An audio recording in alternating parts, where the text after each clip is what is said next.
وہ صدقہ قبول نہیں ہوگا، اس کا پھر اللہ کے ہاں کوئی وزن، کوئی اہمیت، کوئی ثواب نہیں ملے گا۔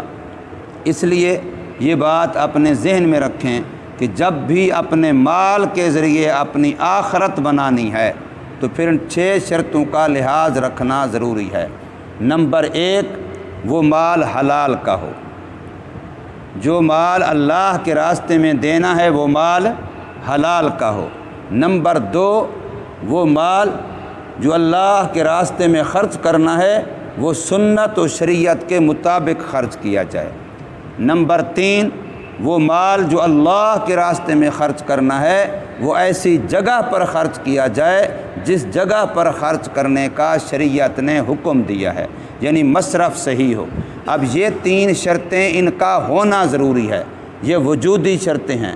مال کا حلال ہونا شرط ہے، اور سنت کے مطابق خرچ ہونا شرط ہے، اور صحیح مصرف کا ہونا شرط ہے۔ یہ 3 وجودی شرطیں ہیں، اور 3 عدمی شرطیں ہیں۔ نمبر 1، جو مال اللہ کے راستے میں خرچ کیا جائے تو خرچ کرنے کے بعد احسان نہ جتلایا جائے۔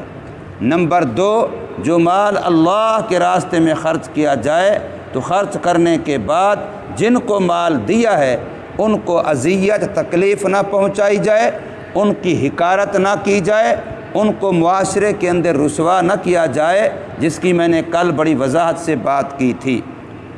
اور نمبر 3، کہ مال دکھلاوے کے لیے خرچ نہ کیا جائے، اللہ تبارک و تعالی کی رضا کے لیے خرچ کیا جائے، دکھلاوے کے طور پر خرچ نہ کیا جائے بلکہ اللہ تبارک و تعالی کی رضا کے لیے خرچ کیا جائے۔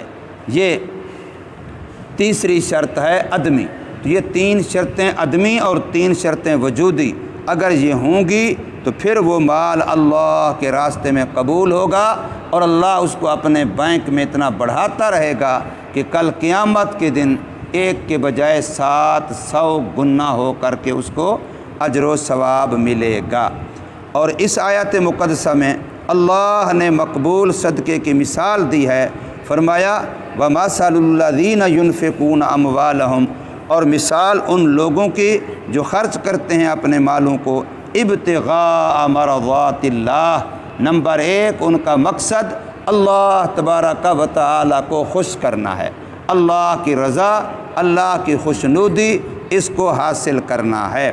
اور نمبر 2، وَتَثْبِيتًا مِّنْ أَنفُسِهِمْ، اور اپنے نفسوں کو مال کی محبت سے پاک کرنا ہے کہ میں اس لیے مال دے رہا ہوں اللہ کے راستے میں تاکہ میرے نفس کے اندر مال کی محبت نہ ہو، بخل نہ ہو، اس کے اندر لالچ، طمع، حرص نہ ہو۔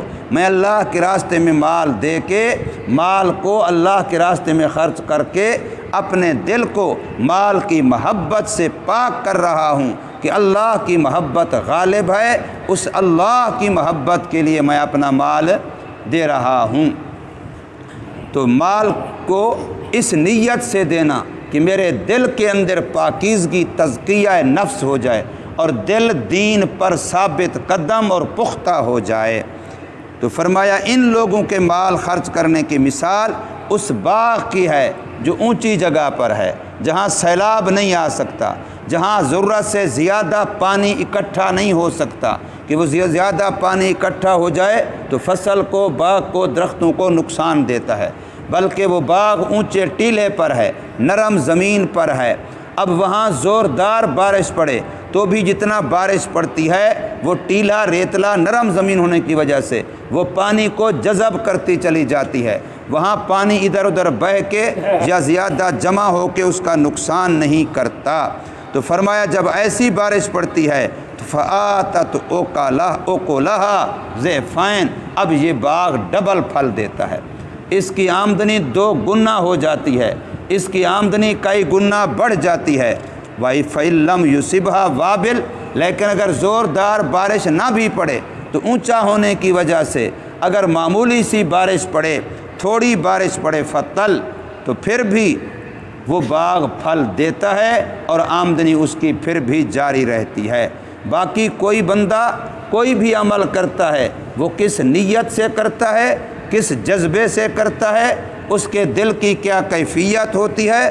واللہ بما تعملون بصیر، اور اللہ تمہارے عملوں کو خوب دیکھنے والا ہے۔ اس لیے ہمیں عمل اللہ کو دکھلانے کے لیے کرنا ہے، اللہ کے لیے کرنا ہے، چونکہ اجر و ثواب کا معاملہ اللہ کے ساتھ ہے، اور عمل پر زجر و توبیخ سزا کا معاملہ بھی اللہ تبارک و تعالی کی طرف سے ہوتا ہے۔ جمعہ کا دن ہے، اور جمعہ کا دن سید الایام ہے، تمام دنوں کا سردار ہے۔ ہمارے لیے جمعہ کا دن مخصوص ہے عبادت کے لیے۔ یہودیوں کے لیے عبادت کے لیے ہفتے کا دن مقرر ہوا، ناقدری کی تو خدا کے غضب کا شکار ہوئے۔ عیسائیوں کے لیے اتوار کا دن عبادت کے لیے مقرر ہوا، ناقدری کی تو خدا کی لعنت اور پھٹکار کا شکار ہوئے۔ ہم مسلمانوں کے لیے جمعہ کا دن عبادت کے لیے متعین و مقرر ہوا، مخصوص ہوا۔ اگر ہم نے بھی اس دن کی ناقدری کی تو پھر ان دو قوموں کی مثالیں ہمارے سامنے ہیں، خدا کے غضب سے بھی نہیں بچ سکیں گے اور لعنت اور پھٹکار سے بھی نہیں بچ سکیں گے۔ اس لیے جمعہ والے دن کی قدر کرنی چاہیے۔ جمعہ والا دن مخصوص ہے عبادت کے لیے، اللہ تبارک و تعالی کو راضی رکھنے کے لیے، اور جمعہ کی چھٹی کا مقصد ہی یہی ہونا چاہیے کہ میں دنیا کے کام کاج چھوڑ رہا ہوں تاکہ دین کا کام، آخرت کا کام اس دن میں باقی دنوں کے مقابلے میں زیادہ کر سکوں۔ ورنہ اگر جمعہ کی چھٹی کا یہ معنی ہوا کہ پہلے جو تلاوت ہوتی تھی اس سے بھی چھٹی، پہلے جو ذکر ہوتا تھا اس سے بھی چھٹی، پہلے جو دین کی تعلیم ہوتی تھی اس سے بھی چھٹی، پہلے جو دین کا کام ہوتا تھا اس سے بھی چھٹی، تو پھر یاد رکھو یہ چھٹی ہمارے لیے وبال بن جائے گی، خسارہ بن جائے گی، قیامت کے دن پچھتاوا بن جائے گی۔ اس لیے جمعہ والے دن اول تو یہ کہ صبح صبح سورہ یاسین پڑھی جائے، پھر دن کے اندر کسی بھی وقت سورہ کہف کی تلاوت کی جائے، ساری سورہ کہف پڑھی جائے تو سب سے بہتر ہے، ورنہ کم از کم پہلی 10 آیتیں اس کی پڑھی جائیں۔ تمام تر فتنوں سے حفاظت کے لیے سورہ کہف مجرب عمل ہے۔ 1400 سال کا علماء امت اور امت کے اولیاء، امت کے محدثین، امت کے مفسرین اس بات پر متفق ہیں کہ تمام فتنوں سے حفاظت کے لیے سورہ کہف کی تلاوت مجرب عمل ہے، اور خصوصاً فتنہ دجال جس کے مبادیات شروع ہو چکے ہیں۔ اس وقت امریکہ کی شکل میں دجال موجود ہے، روس کی شکل میں دجال موجود ہے، چائنا کی شکل میں دجال موجود ہے۔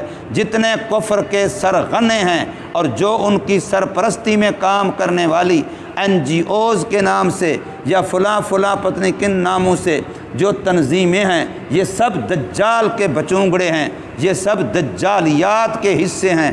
ان سے بچنا، یہ سارے ایمان کے ڈاکو ہیں، یہ سارے اسلام کے دشمن ہیں، ایمان کے چور ہیں۔ ان سب کو دجال سمجھ کے ان سے دور رہنا اور اپنے آپ کو، اپنے ایمان کو ان سے بچانا یہ فرض ہے، اور اس کے لیے بہترین ذریعہ سورہ کہف کی تلاوت ہے جمعہ والے دن۔ اور جمعہ والے دن کثرت سے درود پاک پڑھا جائے، باقی دنوں کے مقابلے میں زیادہ پڑھا جائے، خصوصاً عصر کی نماز کے بعد مغرب تک کے درمیان 80 مرتبہ درود شریف پڑھا جائے تو 80 سال کے گناہ معاف ہو جاتے ہیں۔ اور یہ بہت بڑا اللہ کی طرف سے گویا ہمیں ریلیف ملا ہے اور پیکج ملا ہے نیکیوں کا ذخیرہ جمع کرنے کے لیے۔ اور جمعہ والے دن صاف ستھرا ہوا جائے، غسل کیا جائے، اپنے جسم کے زائد بال کاٹے جائیں، ناخن کاٹے جائیں، اور اپنے جسم غسل کر کے سنت کے مطابق خوشبو اور تیل لگایا جائے، صاف ستھرے جو اچھے کپڑے نئے یا پرانے جو میسر ہیں وہ پہنے جائیں، اور جمعہ کے نماز کے لیے زیادہ سے زیادہ سب سے پہلے آنے کی کوشش کی جائے، چونکہ جو سب سے پہلے آئے گا تو اس کے لیے اونٹ کے صدقہ کرنے کا ثواب، جو دوسرے نمبر پہ آئے گا گائے بھینس کے صدقہ کرنے کا ثواب، جو تیسرے نمبر پہ آئے گا بکری دمبا مینڈا چھترا صدقہ کرنے کا ثواب، جو اس کے بعد آئے گا مرغی بدخ صدقہ کرنے کا ثواب، جو اس کے بعد آئے گا فرمایا انڈا تک قربانی صدقہ کرنے کا ثواب۔ اور جس وقت منبر پر امام بیٹھ جائے گا خطبے کے لیے، تو فرمایا اس وقت فرشتے پھر فضیلت و رجسٹر بند کر دیتے ہیں۔ اب کوئی بندہ آ جائے خطبہ بھی سن لے اور تکبیر اولیٰ کے ساتھ جمعہ کی نماز بھی پڑھ لے تو اس کو ثواب مل جائے گا، جمعہ ہو جائے گا، لیکن فضیلت نہیں ملے گی۔ فضیلت تب ملے گی جب اس سے پہلے مسجد میں آئے گا۔